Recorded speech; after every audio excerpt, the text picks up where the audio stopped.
BMS နဲ့ဆဲနဲ့ကိုကျွန်တော်တို့ဖြတ်ထုတ်တယ်ဒီဟာကတော့ကျွန်တော်ရှိတာလေးပြပေးတာဒါ11 Pro Max ရဲ့ဟာဖြစ်တယ်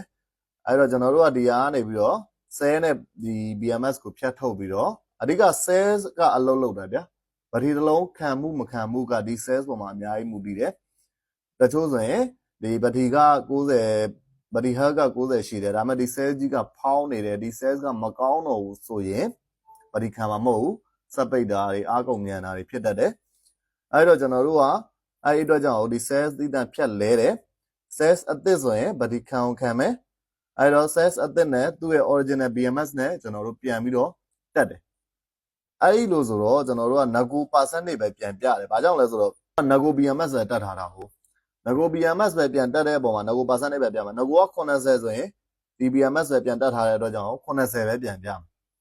ဒါဗတိရောအသစ်ဖြစ်သွားပြီ sale ကတော့ဒါမဲ့ဒီ BMS မှာ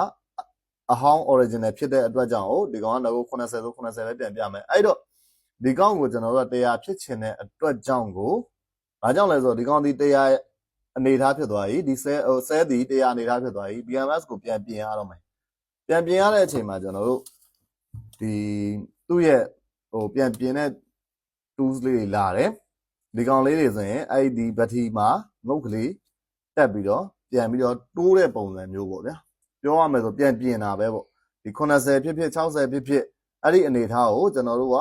100ပြန်ပြင်တယ်ဒီကောင်းနဲ့ကိုက်ညီအောင်ပြန်ပြင်ပြီးတော့မှဒီဟာလေးတွေကိုပြန်စော်ပြီးတော့ဖုန်းထဲမှာပြန်လုံးတယ်အဲ့ဒီအတွက်ကြောင့်ကျွန်တော်တို့လဲတဲ့ဟာဒီ message မပေါ်ဘူး message အပြောက်လဲလို့ရတယ် original 100တိုင်းပြန်ပေါ်တယ်အားလည်းဘယ်လိုခံလဲဆိုရင်100အနေထားတိုင်းပြန်ခံတယ်တချို့ဒီ sales တွေဆိုရင်ဘယ်လောက်တောင်ဟွာဖြစ်လဲဆို original က3000ပါတယ်ဆိုရင်သူတို့တချို့ MH plus တွေရှိတယ်အဲဒီကောင်တော့3200လောက်ထိပါတယ်တောင်ရှိတတ်တယ်ကျွန်တော်ပြောပြတာလေးကိုနားလည်မယ်လို့ကျွန်တော်ယူဆမိတယ်အကယ်လို့နားမလည်ဘူးတခုခုသိချင်တာရှိလဲမေးပြလို့ရတယ်ကျွန်တော်ပြောတာမှားယွင်းနေတယ်ဆိုလဲဝင်ရောက်ပြီးတော့ညှင်းခုန်ဆွေးနွေးနိုင်ပါတယ်ခင်ဗျအားလုံးကျေးဇူးတင်ပါတယ်မင်္ဂလာရှိသောနေ့လေးဖြစ်ပါစေခင်ဗျ